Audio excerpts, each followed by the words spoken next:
Manners மேக்கத் a man அப்படின்னு சொல்லியிருப்பாங்க. அதாவது ஒரு மனுஷனை உருவாக்குறது என்னன்னு பார்த்தோன்னா அவனோட குணங்கள் தான், குணநலங்கள் தான் வந்து ஒரு மனிதனை உருவாக்குகிறது. So manners make the man அப்படின்னு சொல்றாங்க.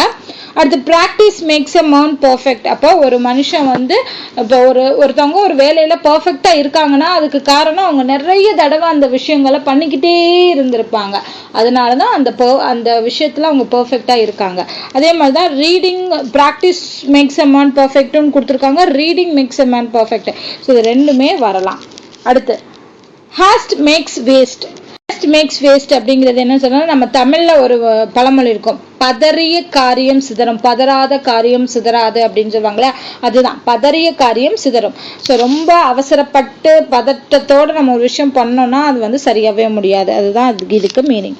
அது ப்ரிவிட்டி இஸ் த சோல் ஆஃப் விட்.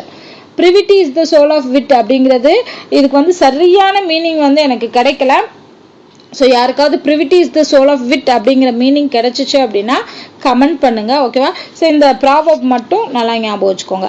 அடுத்து make hay while the sunshine. இது வந்து நம்ம 12th படிக்கும்போது சொல்லுவாங்க, make hay while the sunshine அப்படின்னா என்னன்னா, காற்றுள்ள போதை தொட்டிகள். நமக்கு ஒரு வாய்ப்பு கிடைக்கும் போதே அதை நம்ம சரியா பயன்படுத்திக்கணும் அப்படிங்கிறதா மேக் ஹே வெல் த சன்சைன்ஸ் அப்படிங்கிறது. ஸோ இதோட பார்த்தீங்கன்னா ஒரு 15